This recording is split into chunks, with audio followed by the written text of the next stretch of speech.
Hi, I'm Lizzie. And I'm Brenda. And welcome back to Small Step Society. This is Season 2, Episode 12, The Dichotomy of Emotions. One small step for man, one giant leap for mankind. Hi! Welcome back to another episode. Today we got a great one planned for you. All based on the quote, our emotions and how we express them, verbally and non-verbally, are a part of what makes humans unique. From Dr. Grace Tworek from the Cleveland Clinic. Yeah, but before that, we gotta do our song of the moment.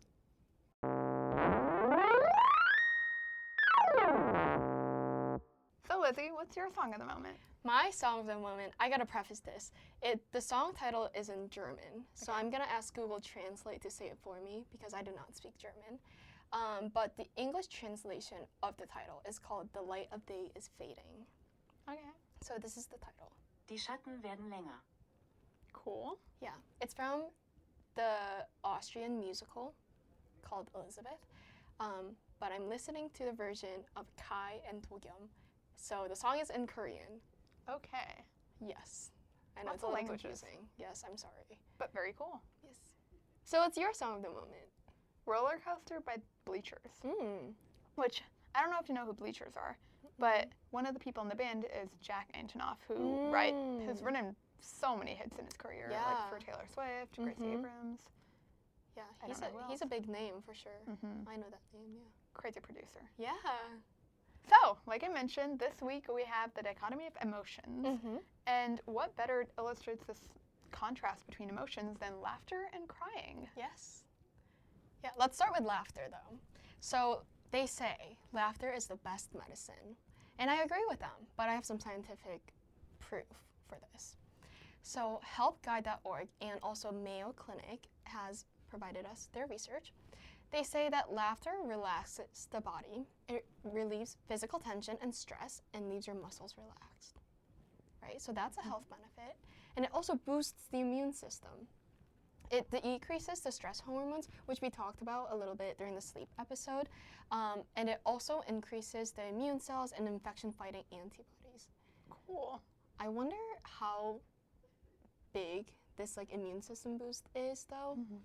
Like if you feel like you're getting sick, if you start laughing, do you get better? I don't know about that, but I have heard that laughing does lengthen your lifespan, and I guess that does make sense if it's like boosting your immune system and all of the other benefits that you're going to talk about. Yeah. And kind of along the lines with decreasing the stress hormones, laughter triggers the release of endorphins, which endorphins are the body's natural feel-good chemicals. And they promote an overall sense of well-being and can even temporarily relieve pain. Cool. Which is pretty cool, I agree. And it also protects the heart because laughing improves the function of blood vessels and increases blood flow. So then, in the end, your cardiovascular health increases as well. And also, this is my favorite part. Laughing burns calories. It's a free workout, everybody. So they say that laughing for 10 to 15 minutes can burn about approximately 40 calories. That's crazy. Which is a lot, but also at the same time, 40 calories. What is that, right? Yeah. So these researchers did the math, and they said that the 40 calories for 10 to 15 minutes could be enough to lose 3 or 4 pounds over the course of a year, which is crazy. Yeah, just by laughing. Wow. And all in all, laughing helps you live longer, like Brenda mentioned. A study in Norway found that people with a strong sense of humor outlive those who don't laugh as much. And this difference was particularly notable for those battling cancer. Interesting. So I outlined these physical benefits, but I think there's also societal benefits. Not only does it help your health, but it helps the society. Because laughter lightens anger's heavy load. Nothing diffuses anger and conflict faster than a shared laugh. That is true. So looking at a funny side can put problems into perspective and enable you to move on from confrontations without holding on to bitterness or resentment. I think I kind of talked about this a while ago when I had taken a chem exam and I was like, there's nothing I can do about it. So I just laughed about it and then I felt better. Yeah, so it can happen even within yourself. And kind of along with that, it strengthens connections as well. So all emotional sharing builds strong and lasting relationship bonds, but sharing laughter also adds joy, vitality, and resilience. And they say that human and playful communication strengthen our relationships by triggering positive feelings and fostering emotional connection.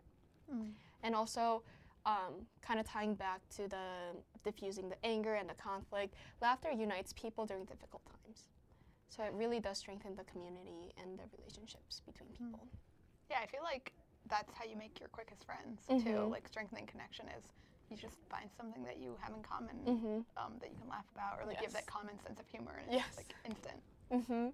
Because you laugh about the same things, Yeah. right? So yeah, for sure.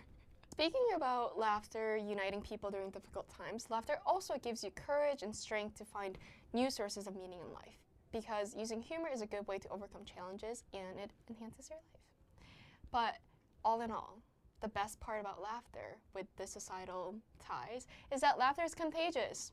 True. And just hearing laughter primes your brain and readies you to like have more fun and join in on the fun. And this is also why TV sitcoms use laugh tracks. That makes sense. Yeah. Speaking to the benefits of laughter, there's actually something called laughter therapy or laughter yoga. And it's basically an osteopathic practice which uses humor to help relieve pain and stress and improve a person's sense of well-being. So, as we just talked about, laughter increases the mood-elevating anti-stress factors to reduce things like anxiety or depression. And this was actually especially talked about during the height of the COVID-19 pandemic, when people really were looking for some way to be cheered up to cope with the stress that, you know, everyone across the country, across the world was facing. Yeah. And some studies actually say that simulated laughter, such as like making yourself laugh, even if it's not organic, can actually be more beneficial to overall health than spontaneous laughter. Oh wait, that's so interesting. So I guess to the point of like, you know how you asked if when you're sick, if you just laugh, will it make you better? Maybe. Wait, that's kind of crazy too. Right? Yeah, so laughter therapy can actually relieve symptoms of neurological diseases, including Parkinson's, ALS, and MS, by strengthening your muscles. Whoa, that's crazy. That's kind of ironic too, because I said that laughter like releases tension in your muscles. Yeah, really, I think it releases tension so they can be strengthened. You know what I mean? Okay, yeah. Isn't that interesting? That is so interesting. So laughter just really does it all for you. Yeah, laughter is the best medicine. Truly. This is kind of like a side tangent on laughter, but I feel like there's always someone in your community that like has a very unique laugh. And I love listening to those people laugh because, well, first, it's contagious, right? Yeah. But I'm like, it's so unique and it's so like characteristic of the person. Yeah, I feel like a unique laugh can really brighten up the room. For sure, for sure. I also have a very unrelated question for the listeners and the watchers. But does anyone else clap when they laugh? Because I feel like sometimes I have so much laughter in me that laughing doesn't cut it. I have to like express this joy and laughter in some other way, and it's by clapping. I feel that. Yeah.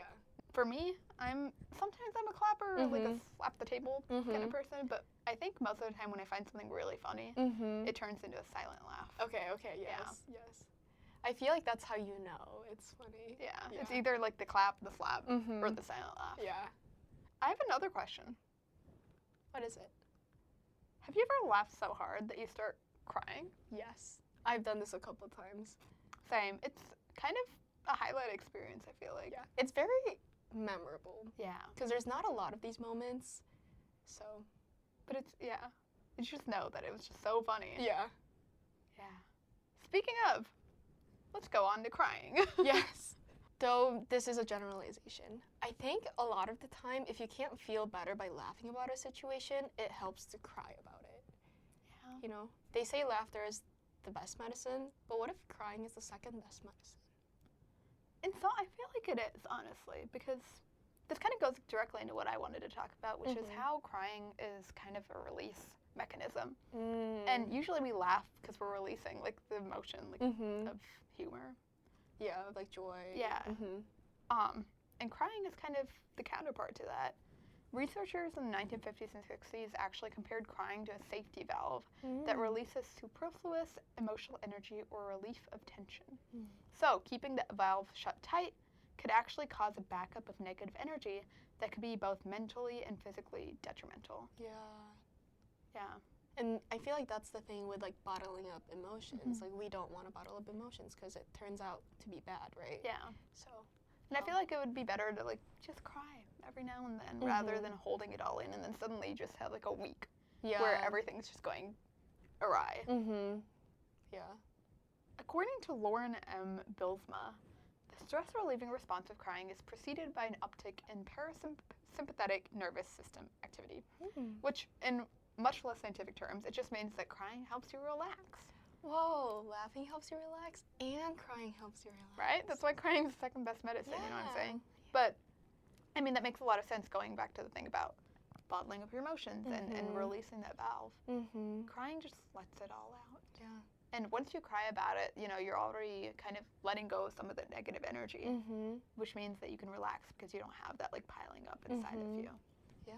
Did you know women cry between 30 to 64 times a year, while men only cry between 6 and 17 times per year? Whoa. Wait, Yeah. that's a really big difference. Yeah. And there's another difference. When women cry, their tears last an average of 6 minutes, but for men it only lasts an average of 2 to 3 minutes. Whoa. So think about like that, the frequency of how much like women cry per year times the amount of time they cry compared to men. Isn't that crazy? That is a really big difference. Yeah. But I feel like there are societal reasons for that. Yeah. I feel like from early on, like boys were told that real men don't cry. And I think this leads to like when they grow up, like they might stuff their feelings deep inside and like withdraw emotionally because they're quote unquote not allowed to cry. Thankfully, there's been more of an initiative and awareness of this and like teaching everybody that it's important to connect with your feelings rather than suppressing them or bottling them up. Actually, a poet named Robert Bly, back in the 1990s, led men's seminars where he taught the participants how to get in touch with their long-buried feelings of sadness and loss and to weep openly if they needed to. Yeah, I feel like that's a great initiative. Because a lot of the time, men will actually benefit from it, and I think the societal kind of pressure not to cry or not to have or show any emotions, it's just not a good one. No, it's very detrimental to the mental health, I think. Yeah. Yeah. Ad Vingerhoots, who actually conducted the study on the difference between how much women and men cry, he actually also conducted a study with Niels van de Ven and Yvonne van der Velden and found that crying can be beneficial in group settings. In group settings? Yeah, so kind of how Robert Bly had those seminars for men to cry and let it out if they wanted to, even together. It actually turns out that that has a lot of scientific basis. Wow.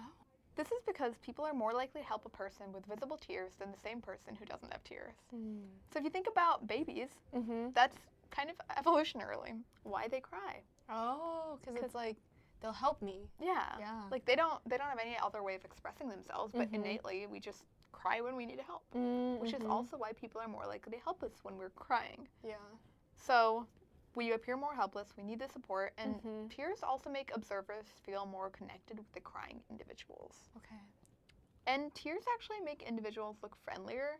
Oh. Kind of, I think so I don't think I read this in the study, but my own understanding is because when you're crying, you're kind of showing that you have, like, you're three-dimensional human being. Like, you're not just putting up this facade or this mask, so people are more likely to, you know, see you as a human and actually reciprocate that human feeling. Like the vulnerability part. Yeah. Okay, gotcha. Yeah. I like how there's a lot of similarities between like laughing and crying because you said that tears make observers feel more connected with the crying individuals, but like laughing also connects people. So like there's just a lot of similarities, which is cool. I know, you wouldn't think about it, would you? Right. In Japan, because of this scientific basis, there are actually these things called crying clubs or uikatsu, which means tear-seeking or tear activity. Okay. Hidefumi Yoshida is known as a tear teacher who claims to have helped over 50,000 people cry. Wow. And I guess he has like the philosophy that the most refreshing tears come from emotional experiences, such as a movie or a story, which I can relate to. I feel like sometimes you're just in that mood where you're like, I just want to listen to sad music or like watch a sad movie because I want to cry, but I can't make myself do it. Oh, I totally agree. Yeah. Leo Newhouse from the Harvard Health Publishing from the Harvard Medical School categorized tears into 3 distinct types. So we have reflex tears, continuous tears, and emotional tears. Reflex tears function to remove debris, such as smoke and dust from the eyes, and continuous tears lubricate our eyes to help protect from infection. And reflex tears and continuous tears are like 98% water. Okay. Yeah. On the other hand, emotional tears, he says that offers the most health benefits, which we kind of talked about with like the tension releasing and other like pent-up energy release. And it functions to flush stress hormones and other toxins out of our system. So this is kind of like the way out of your body. Like it's biologically releasing. Interesting. And crying releases oxytocin and endorphins, which again, we talked about endorphins with laughing, which are feel-good chemicals. So like after you cry, you feel better because you have these chemicals and hormones that are making you feel better. Yeah. But I wonder if the hormones and the toxins like make the tear saltier, because you know how like tears are saltier. I don't know. Yeah. Maybe. Yeah. I don't have the research for that, but if you do know, please let us know, because I'd love to know. Yeah. But that is interesting. I've always joked that I have really long eyelashes because I cry a lot. But maybe that's scientifically true. Yeah. I don't know. We started this episode on a quote, so let's end it on a quote. Yes. Laughter and tears are meant to turn the wheels of the same machinery of sensibility. One is wind power and the other water power. That is all. From Oliver Wendell Holmes, Sr. Yes. I actually really like this quote because it doesn't view crying or laughing in a positive or negative way. It's just they're equals. They're both good. Yeah. It just does different functions, right? Yeah. Truly the dichotomy. This episode was a little different from our past episodes, but I hope you enjoyed this episode of Dichotomy of Emotions because it was very interesting for us to learn and talk about laughing and crying. And yeah, I hope you have a great week, whether it be through laughing or crying. Yeah. Or both. And we'll see you next Sunday because we post every Sunday. You can find the video version of our podcast on YouTube, but you can also listen to us on Apple Podcasts, Spotify, anywhere you can find podcasts except where you can't. And you can follow along on Instagram at Small Step Society Pod. And with that, we'll see you next week. Bye.